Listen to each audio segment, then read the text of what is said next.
Tengan todos ustedes muy buenos días, muy buenas tardes y muy buenas noches desde donde se estén conectando. Algunos de ustedes están en vivo en este momento aquí en la ciudad de Miami, 8 de la noche, todos los domingos. Nos reunimos en vivo. Pero también hay personas que se conectan de otras partes y en diferentes momentos, porque tienen algunas actividades o diferentes cosas y de repente escuchan este mismo mensaje en un momento más conveniente.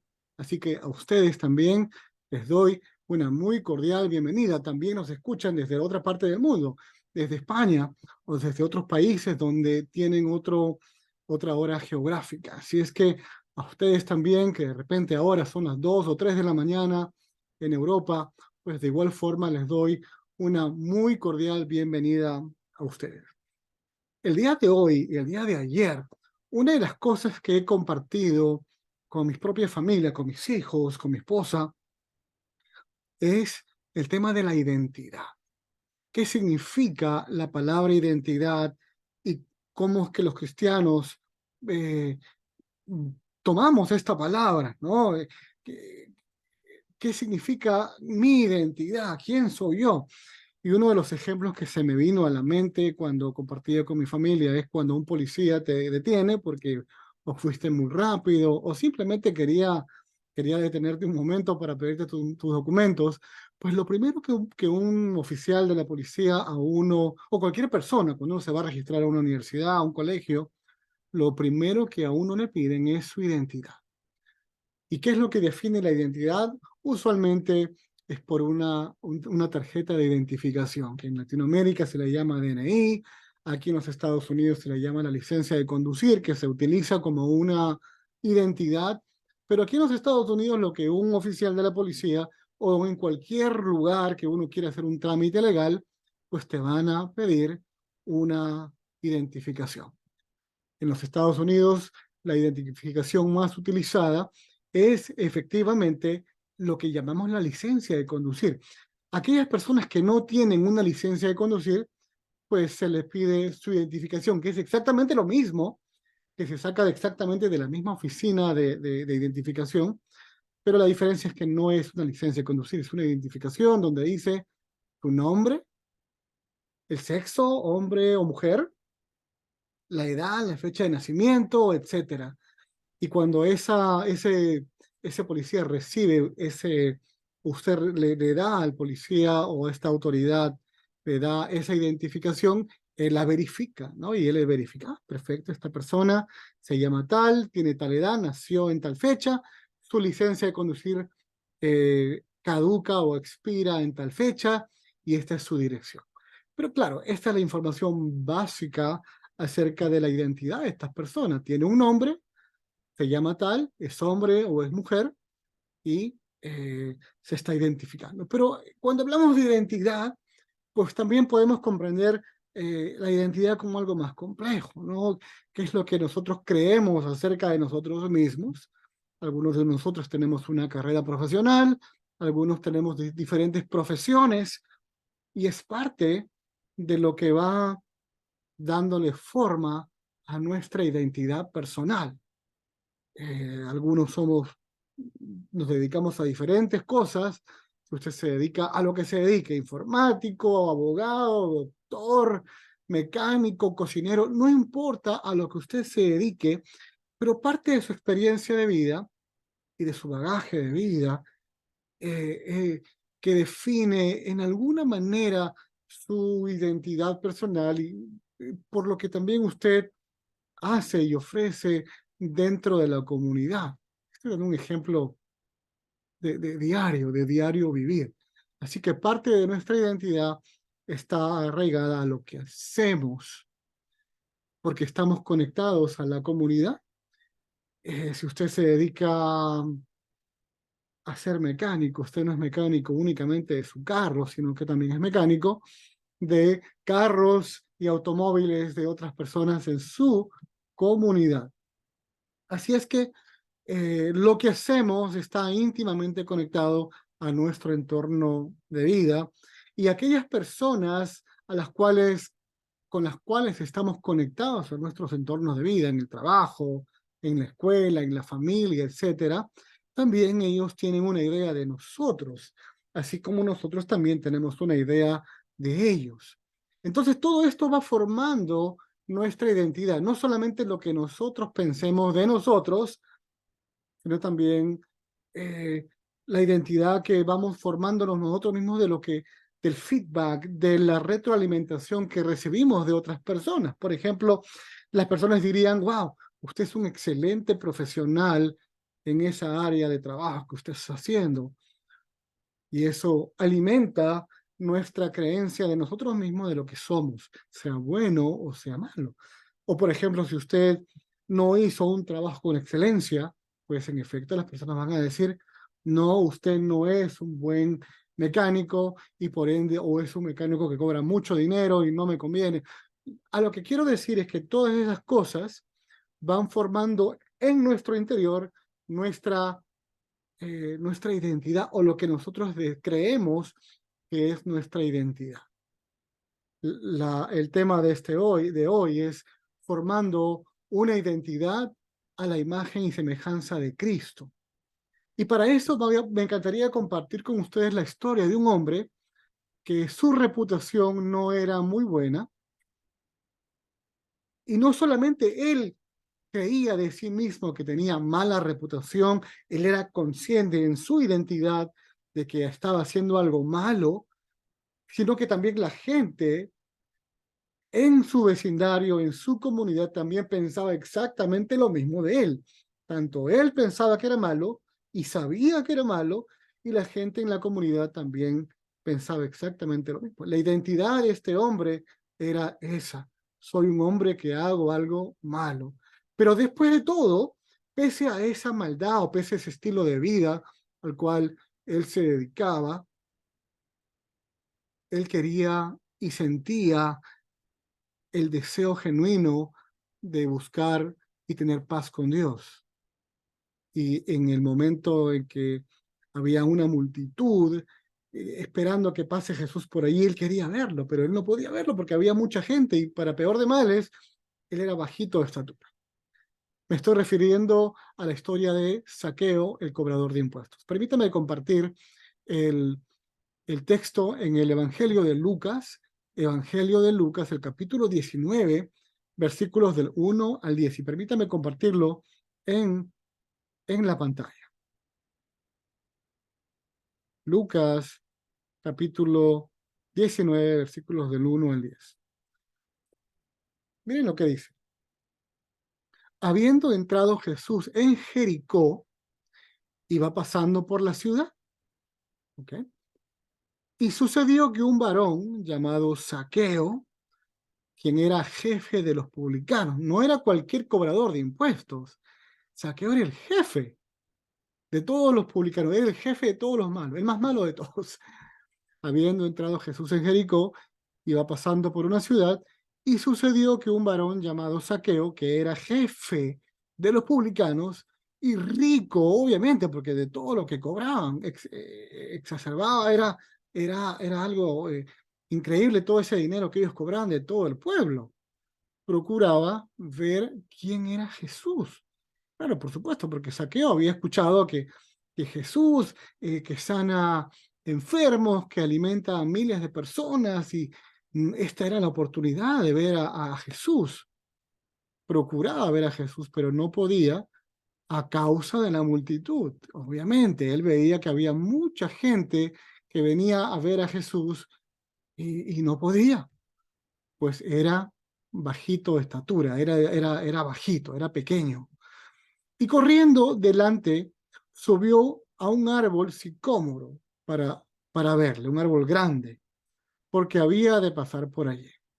Miren la perseverancia de este hombre, que pese a que era pecador, y obviamente nadie lo iba a ayudar, nadie lo quería ayudar, porque era un hombre, no solamente era cobrador de impuestos, sino que era el jefe de todos los cobradores de impuestos, el más malo de los más malos. Miren lo que dice la historia: cuando Jesús llegó a aquel lugar, mirando hacia arriba, le vio y le dijo: Zaqueo, date prisa, desciende, porque hoy es necesario que pose yo en tu casa.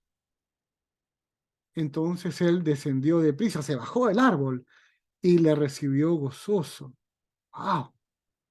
Al ver esto, todos murmuraban. Claro, todos los que veían, wow, ¿qué está haciendo Jesús? ¿Acaso él no sabe quién es este hombre? Diciendo que había entrado a posar o entrar a comer con un hombre pecador. Entonces Zaqueo, puesto en pie, dijo al Señor: He aquí, Señor, la mitad de mis bienes doy a los pobres. Y si en algo he defraudado a alguno, se lo voy a devolver cuadruplicado. Jesús le dijo: Hoy ha venido la salvación a esta casa, por cuanto él también es hijo de Abraham. Porque el Hijo del Hombre vino a buscar y a salvar lo que se había perdido. Esta es la historia de un hombre que, que ejemplifica hoy en día, incluso 2000 años después, no solamente a hombres, sino también a mujeres, hombres y mujeres por igual. Porque todos, hombres y mujeres, hemos caído bajo ante los ojos de Dios. Y no solamente ante los ojos de Dios, sino que muchas veces hemos caído muy bajo hasta los ojos de aquellas personas en nuestra comunidad. E incluso hemos caído bajo delante de los ojos de nuestras propias familias y amistades. Y nos sentimos como lo peor de lo peor de lo peor, y en efecto lo somos.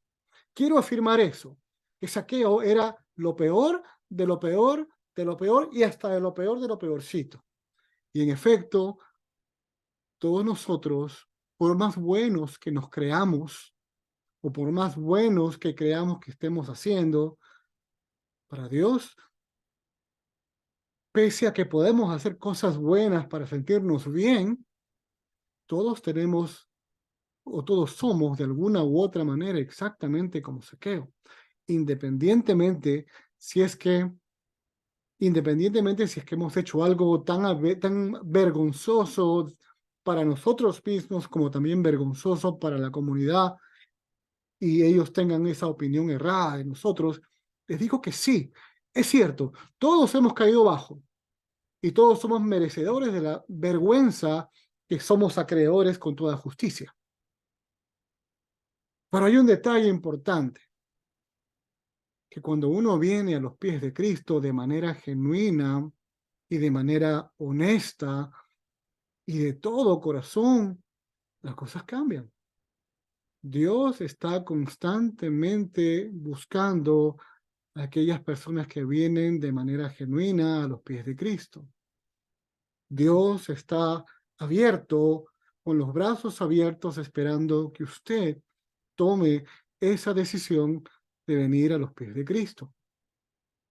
Y eso es exactamente lo que vemos en el ejemplo de Zaqueo. Vamos a volver nuevamente a leer esta porción bíblica y vamos a degustarla poco a poco para entender el contexto de la historia y los detalles posiblemente un poquito más íntimos de lo que está ocurriendo en este momento. Habiendo Jesús entrado en Jericó, acá hay un detalle muy importante que se pasa posiblemente desapercibido de la zona geográfica de Jericó. Palestina era un país, incluso en la actualidad, pero en ese entonces, en la época de Cristo, era un país largo, que tenía el norte, el centro y el sur. Ahora voy a explicar. El norte tenía una provincia llamada Capernaum. El centro no pertenecía a Palestina, sino que era una ciudad que se llamaba, una provincia que se llamaba Samaria. Samaria. Y al sur teníamos la provincia de Judea. Los judíos evitaban ir por el centro en la ciudad, en esta provincia de Samaria. Entonces, de Capernaum, donde quedaba Galilea, el pueblo de Cristo, ellos bajaban por un costadito y pasaban a Judea. Jericó quedaba en Judea. Judea era, era la provincia en donde quedaba la ciudad de David, la ciudad más importante de todo el país, Jerusalén. ¿Por qué es importante esto? porque era una provincia altamente religiosa. Los religiosos o la ciudad influenciada altamente por hombres y mujeres que creían ser más dignos desde una perspectiva religiosa, eran incluso más estrictos al poner el dedo sobre aquellas personas en las que ellos consideraban los indeseables de la sociedad, como en el caso de Zaqueo. Tenemos aquí entonces a un cobrador de impuestos, a un jefe de cobrador de impuestos, haciendo el ejercicio de su labor de cobrador de impuestos, siendo él mismo judío, pero siendo considerado un traidor a la patria, a la cual la gente posiblemente lo miraba y escupía. Entonces, siendo él un cobrador de impuestos, él era un hombre odiado por todos aquellos del área de esta provincia tan religiosa como lo era Judea. Judea nuevamente quedaba en el sur de Palestina, al centro, al norte de Judea quedaba la provincia de Samaria y al norte de Samaria la provincia judía de Capernaum. Pero Capernaum por la distancia y por la propia distancia era considerada una ciudad no tan religiosa, a tal punto que la gente, cuando leemos el Evangelio de Juan, capítulo 1, capítulo 2, vamos a ver algo bueno puede venir de Galilea, refiriéndose al norte, cuando hacían referencia a Jesús mismo. Lean el primer capítulo y el segundo capítulo del Evangelio de Juan.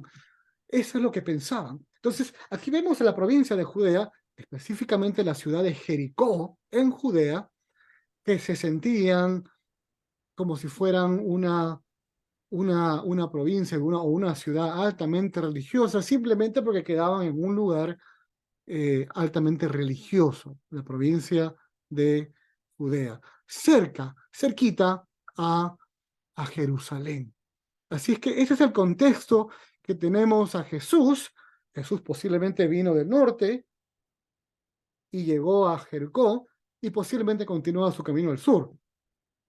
Pero eso nos pone en un contexto. Habiendo entrado Jesús en Jericó, iba pasando por la ciudad. Ahora estamos un poquito mejor ubicados geográficamente. Jesús está pasando por Jericó y pasando por la ciudad. Ahora, hasta este punto, Zaqueo ya sabía quién era Jesús y posiblemente había escuchado de que Jesús también había posado a almorzar o a comer a la casa de Mateo el publicano. Es muy posible que Mateo haya sido conocido o amigo también de este jefe de los publicanos, Zaqueo. Menciono todo esto porque es importante conectar toda la historia. Todas las historias están interconectadas porque son personas que se conocían muy posiblemente las unas a las otras. Jesús caminando por Jericó, estaba atravesando la ciudad y obviamente una multitud de gente lo seguía, no solamente para escuchar a Jesús, sino porque querían su milagrito, ¿no? Querían que Jesús les hiciera el favor. No querían seguir a Jesús porque Jesús posiblemente era un buen maestro, posiblemente sí, pero lo que más llamaba a la gente era el milagro, quiero ver qué hace, de qué me puedo favorecer de Jesús, ya que está pasando por acá. En el caso de Zaqueo, posiblemente se le pasó lo mismo por la mente, pero la diferencia es que él posiblemente tenía, y vemos luego el testimonio final en la historia, de que algo lo movió a buscar y a querer ver a Jesús. De alguna manera Zaqueo sintió esperanza de que Jesús, que también almorzó con su compañero de profesión, Mateo, y que también perdonó los pecados a personas indeseables, tocó leprosos, perdonó los pecados a las prostitutas y hombres y de mal vivir, él se sintió identificado. Yo también quiero eso. Yo también quiero honrar a Jesús, quiero honrar a Dios, pero La gente me dice que no. Soy el despreciado y la escoria de la sociedad. Aquí está Zaqueo, el versículo 2. Y sucedió que un varón llamado Zaqueo, que era jefe de los publicanos, nuevamente no era cualquier hombre, era el jefe, era el jefe. Y era rico, obviamente.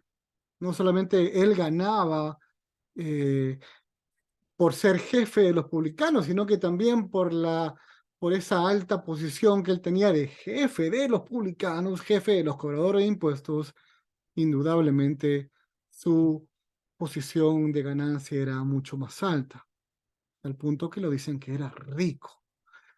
Y este hombre rico procuraba ver a quién era Jesús. Ciertamente, había escuchado. Claro que sí, habría escuchado quién era Jesús.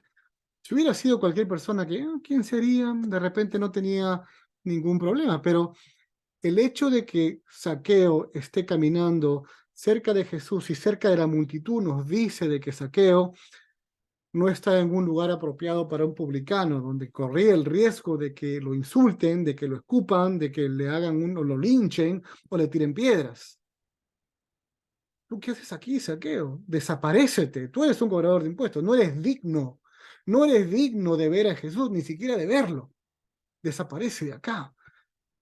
Pero aún con todo vemos que Zaqueo procuraba ver a Jesús, pero no podía por causa de la multitud. Este es un detalle muy importante, porque él también pudo, igual que la multitud, meterse, ya que era chiquito, como alguna manera meterse a verlo, pero no podía a causa de la multitud. Pero el detalle que es más probable no era porque necesariamente porque sea pequeño, sino porque corría el peligro físico de que la multitud le haga algo, siendo él un cobrador de impuestos, pues era pequeño de estatura. Y corriendo delante, claro, él se percató que Jesús posiblemente va a caminar por aquí. Entonces yo, que soy más inteligente, voy a ir más adelante y me voy a subir en un árbol y voy a esperar. Y podemos asumir razonablemente que por allí donde pasaba Jesús quedaba de una manera posiblemente distante y él tuvo que esperar, porque si hubiera habido multitud donde hubiera estado este árbol, obviamente tampoco se hubiera podido subir. Y corriendo delante, miren, el detalle está acá, corriendo para correr, tiene que haber sido una distancia prudencial que le permita correr una distancia para obtener ventaja de la población que estaba ahí, la multitud, e ir delante. Se subió a un árbol, sí, como un árbol grande, una higuera lo mencionan, para verle. Su deseo genuino de buscar a Jesús fue tal que él hizo hasta lo imposible para poder verlo, porque había de pasar por allí. Cuando Jesús llegó a aquel lugar, miren lo interesante, miró hacia arriba, le vio y le dijo: Zaqueo, date prisa, desciende porque hoy es necesario que pose yo en tu casa. Jesús sabe su nombre, Jesús sabe tu nombre y Jesús sabe si realmente lo estás buscando. Si usted realmente está buscando a Jesús, créame que Jesús está esperando a que tú vengas a Él. Jesús, usted no es que busca a Jesús, sino que Jesús pone las condiciones necesarias para que usted venga a Él y Él poder hacer el encuentro necesario. Jesús lo vio mirando hacia arriba. No es que Jesús se sorprendió al verlo, no, Jesús ya sabía lo que estaba haciendo. Jesús es el Hijo de Dios, Dios mismo en la carne, Él es omnisciente. Él sabe lo que va a ocurrir y Él sabe lo que está ocurriendo en ese momento. Jesús le dijo: ¿qué haces allí? Bájate, date prisa, bájate. Bájate, desciende, porque hoy es necesario que yo pose en tu casa, que yo me quede en tu casa. Y eso fue exactamente lo que hizo Zaqueo. Zaqueo dijo: no, mira, Señor, mi casa está sucia. No, Señor, dame un día. Zaqueo dijo: Señor, usted viene a mi casa porque usted es bienvenido siempre a mi casa. De igual forma, nosotros como creyentes tenemos que ser como Jesús, tenemos que abrir nuestras puertas, las puertas de nuestra amistad a aquellas personas que no conocen a Cristo. Jesús hizo exactamente, y Jesús fue a la casa de este hombre, ciertamente pecador, escoria de la sociedad, y todo eso, lo cual era cierto, cierto, totalmente cierto, pero para Jesús la identidad de este hombre iba a cambiar por completo, no por lo del pasado de este hombre, sino ahora la nueva identidad de este hombre está en lo que Jesús piensa de él, porque ahora este hombre ya no es el antiguo hombre, sino que es un nuevo hombre con una nueva vida y por ende una nueva identidad. Versículo 6. Entonces él descendió a prisa y le recibió gozoso. Cuando uno viene a Cristo, uno de los síntomas, por llamarlo así, o uno de las señales más comunes es el sentir gozo. Gozo de haber sido perdonado, gozo de haber sido aceptado por Dios, gozo de que Jesús nos ama, un gozo genuino. Y ese es exactamente el gozo que estaba experimentando Zaqueo y le recibió gozoso. Pero el gozo genuino no se queda en gozo. El gozo genuino viene acompañado con una acción que confirma el genuino arrepentimiento de aquella persona. Lo que está experimentando allí Zaqueo es la oportunidad de arrepentimiento y agarrarse fuertemente de los brazos de Jesús, y ese arrepentimiento hacerlo de una manera visible y efectiva a través de sus acciones. Miren lo que dice en el 19:7, y al ver esto, todos murmuraban, claro, todos murmuraban, ¿quién es este? ¿Pero por qué? Jesús, pero tú tienes que estar con nosotros, nosotros somos los buenos, nosotros somos los creyentes, nosotros somos, no matamos ni una mosca, nosotros hacemos ayuno, nosotros ayudamos al pobre, ¿por qué tú no vienes a mi casa, Dios? Ciertamente, yo creo que también incluso esto ocurre en círculos cristianos. A veces nos llenamos de esa pseudo santidad y nadie es santo. Todos somos pecadores en continua rehabilitación. Ciertamente Dios nos llama santos porque hemos sido santificados en Cristo, pero en efecto todos somos pecadores. Somos santificados por la sangre de Cristo y vivimos vidas santas. Somos separados, somos santos en el sentido que hemos sido separados para Dios y por Dios, para Él. Pero en realidad somos seres humanos en continua rehabilitación. Estamos en un proceso de santificación continua que va a continuar hasta el día de nuestras muertes. Al ver esto, todos murmuraban. Y recuerden que estamos hablando de personas que viven en una ciudad o no solamente en una ciudad histórica, Jericó, sino que también en una provincia que es altamente religiosa. Todos murmuraban. No dicen unos cuantos, dicen todos. Todos murmuraban, diciendo que había entrado a posar con un hombre pecador. Ahora, es importante, creo, dar una salvedad acá. Que nosotros los creyentes, en efecto, hemos sido llamados a compartir el Evangelio con todo el mundo. Ahora, este es el Señor Jesucristo haciendo el trabajo de salvación en la casa de un hombre pecador. Quiero hacer una salvedad y creo que se confirma incluso en el resto de... Y no se contradice con las enseñanzas de Cristo, sino por el contrario, se afirma, pero estamos llamados a invitar a todos los pecadores, a aquellas personas que no conocen a Cristo, invitarlas a que vengan al arrepentimiento. Sin embargo, no compartir ese pecado. Jesús no fue y pecó, no. Jesús vino a este hombre para invitarlo a arrepentirse. Y eso es exactamente lo que todos los creyentes tenemos que hacer, ofrecer nuestra amistad a aquellas personas que no conocen al Señor, pero no compartir el Evangelio. David, hijo, por favor, para de hacer eso. Entonces, nuevamente Jesús está viniendo a esta casa no para compartir o felicitarlo por haber cobrado de más de impuestos. No, no, no, no. Este hombre genuinamente se está arrepintiendo. Está arrepintiendo genuinamente a tal punto de que él, van a ver lo que hace.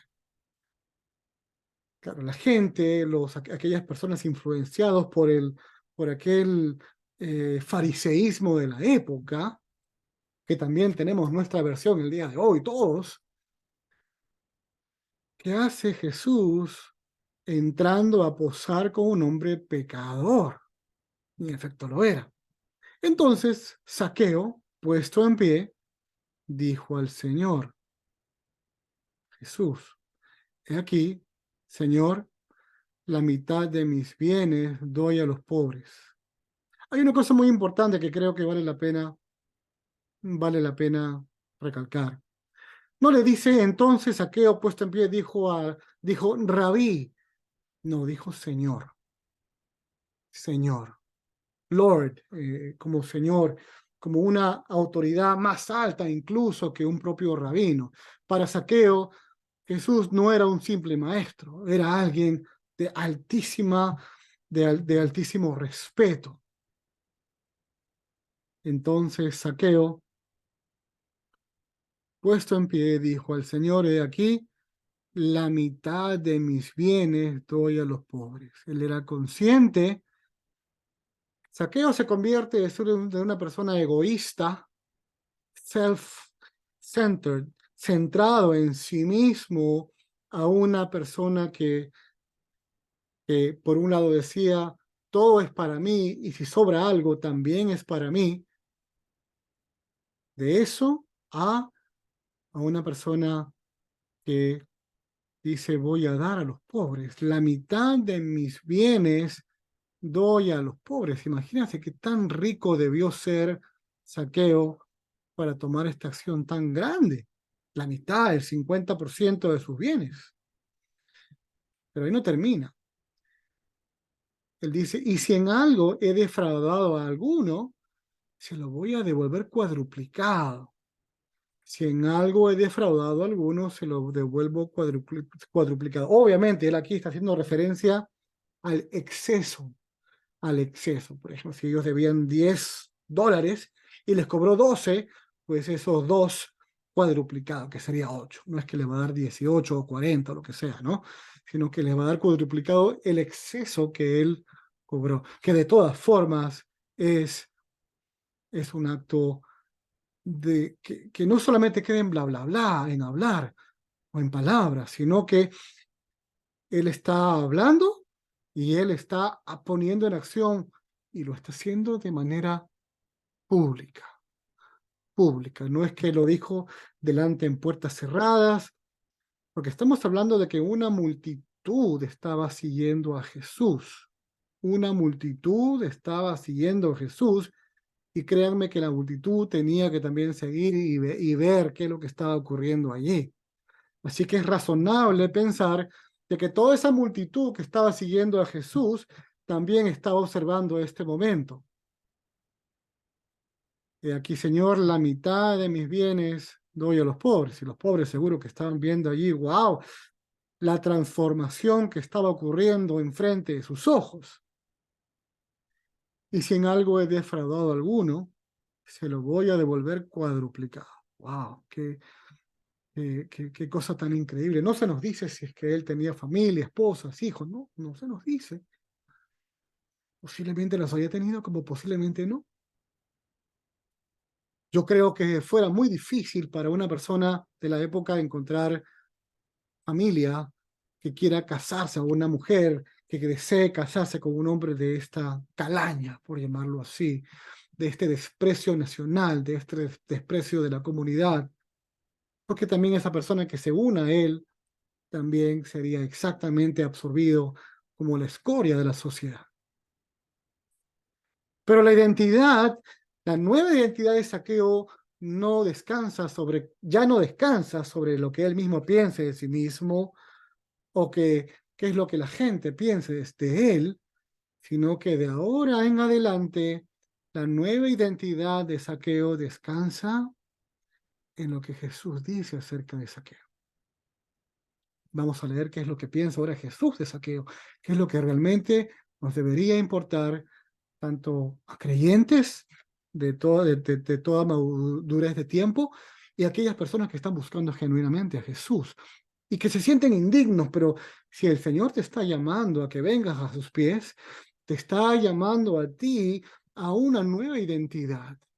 No importa el pasado, ciertamente la gente va a recordar tu pasado, déjalos que ellos piensen lo que ellos piensen.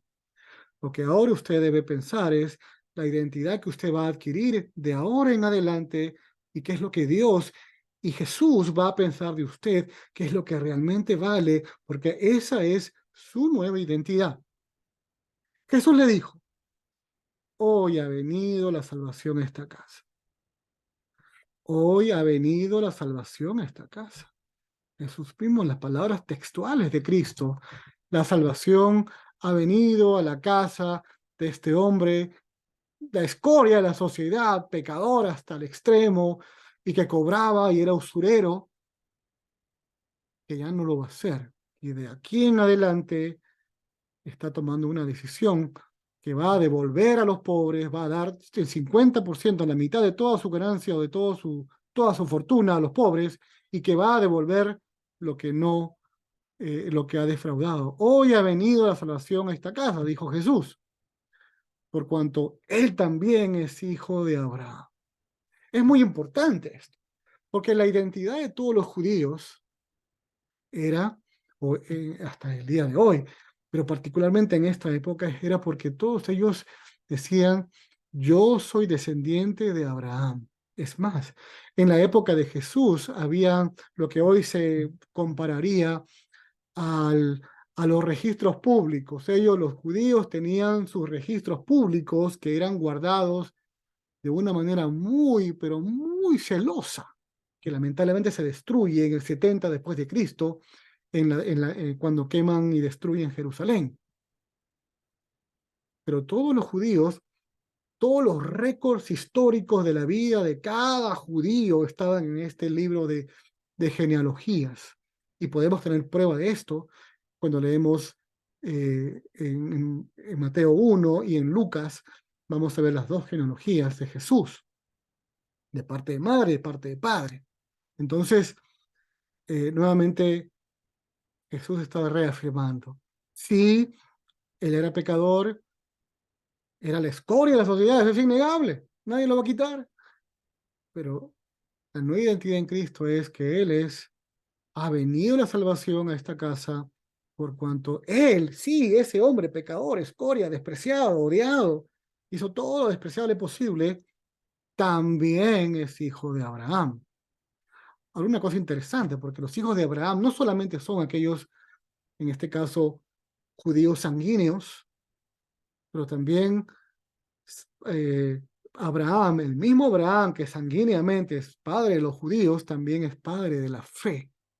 Nosotros los cristianos. Nosotros los cristianos también somos hijos de Abraham, porque Abraham es el padre de la fe. Incluso antes de que se le prometiera a Abraham ser padre de Isaac y todas las promesas gloriosas a través de su línea sanguínea, sino que antes de eso, Abraham creyó y dice la Biblia que le fue contado por justicia. El padre de la fe es Abraham, mucho antes incluso de que se le prometiera la descendencia sanguínea. Así que usted también cuando viene a Cristo, usted puede ser hijo de Dios, hijo de Abraham en el sentido figurado, porque él fue el primero que creyó a Dios y le fue contado por justicia. Venga a Dios, venga a los pies de Cristo, arrepiéntase de sus pecados. Y obviamente eso tiene que, no solamente viene acompañado de un gozo natural de desear, me siento perdonado, siento que Dios me ha bendecido con el perdón, sino que eso tiene que llevar a una vida de arrepentimiento y eso es exactamente lo que estamos viendo en Abraham. Y miren cómo culmina. Porque el Hijo del Hombre, Jesús, el Hijo de Dios, vino a buscar y a salvar lo que se había perdido. El mundo en este momento, afuera de la iglesia real, ¿no? No porque tenga un rótulo de iglesia, es iglesia, pero la iglesia universal, toda aquella persona que está fuera. En este momento el mundo está pasando por juicio, está atravesando juicio. Es como el arca de Noé, ¿no? Todos aquellos que se quedaron afuera del arca fueron terminados. Pero hoy en día el arca de Noé de nuestros tiempos es la iglesia y todo aquel que entra en el arca de la iglesia de salvación, el arca de salvación de la iglesia, es preservado. Pero es necesario que usted crea en la palabra de Dios y venga a los pies de Cristo, de manera genuina, de corazón.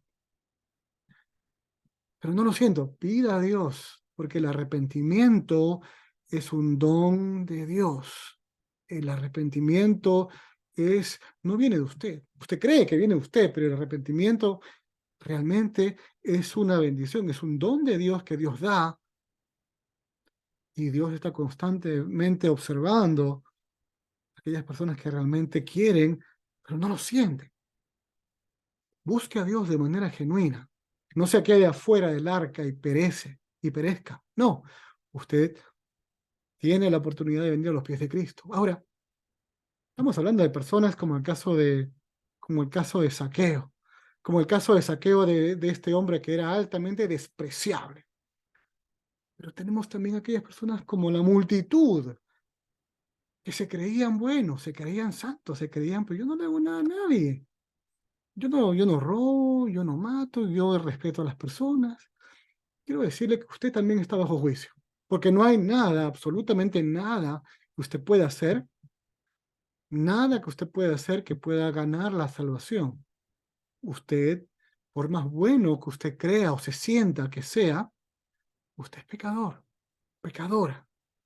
Todos, todos hemos caído y todos eh, hemos pecado y nos hemos apartado de Dios, completamente todos los seres humanos, desde el más grande hasta el más chiquito, desde el peor al que se cree más santo. Y lamentablemente en muchas de nuestras iglesias, cualquiera de las iglesias, cualquiera, hay mucha gente que no ha conocido al Señor y aún sigue siendo miembro de una iglesia. El ser miembro de una iglesia no va a salvarle. Indudablemente, aquella persona que viene a Cristo y conoce a Cristo y se arrepiente, va a buscar ser miembro de una iglesia, vivir parte de una comunidad eclesial. Pero el propio acto de hacerse miembro no lo va a salvar. Es el genuino arrepentimiento, en el caso de Zaqueo, por ejemplo, el cual usted va a experimentar ese nuevo nacimiento. Y su nueva identidad ya no es como lo que usted creía que era antes, así lo recuerde todavía, porque a veces, vaya, las memorias se van a volver, pero siempre recordarnos que no es lo que yo creo que fui, o lo que la gente diga o continúe diciendo que usted todavía es, sino es el momento del nuevo inicio. De aquí en adelante, porque Jesús lo dijo, porque la Biblia dice, porque todos aquellos que vienen a mí no los echo fuera. Somos nuevas criaturas en Cristo, un nuevo nacimiento. Usted es completamente nuevo, sin importar lo que haya hecho, sin importar qué tan bueno se haya creído ser, que es un pecado, de hecho, sea de paso, el creerse bueno, porque solamente Dios es bueno, sino también tan malo o tan bajo como haya caído por igual. Ambos tienen que venir a los pies de Cristo y ese nuevo comienzo marca su nueva identidad en Cristo. Y puede decir, yo me llamo tal, soy hombre o soy mujer, si es una dama, ¿no? Y mi nueva identidad, soy un hijo de Dios o una hija de Dios. Y esa es mi nueva identidad en Cristo. Y voy a vivir una vida honrosa, viviendo para Cristo, amando a Dios con todo mi corazón, mi alma, mis fuerzas, con toda mi mente, con todo, y también amando a mi prójimo, porque ese es el mandato para todos los creyentes. Y obviamente todo esto dentro del contexto de una vida de iglesia, en una iglesia local, en donde se predique el Evangelio de Cristo y donde la Biblia sea la autoridad suprema sobre todas las cosas. Espero que este mensaje haya sido de bendición para usted. Le invito a que lo vea de vuelta y lo comparta, porque creo que es relevante para todos, incluso para creyentes. Altamente relevante. Permítame orar por usted. Amantísimo Señor, hemos leído y hemos aprendido de ti en esta noche a través de tu palabra de la historia de Zaqueo. Nuestra identidad, Señor, está construida no en nuestro pasado, sino en este comienzo que tú nos regalas, Señor. Y te ruego, Señor, que aquellas personas que están escuchando este mensaje, tú les ofrezcas ese nuevo nacimiento y ese deseo genuino de venir a tus pies en arrepentimiento genuino. Que están escuchando este mensaje. Bendícelas, guárdalas, Señor, y permíteles que encuentren una iglesia en donde puedan unirse y ser parte de aquella familia. Bendícelos y bendice a aquellos que están aquí reunidos en línea y a aquellos que van a escucharlo después. En el nombre de Jesús nuestro Señor. Amén.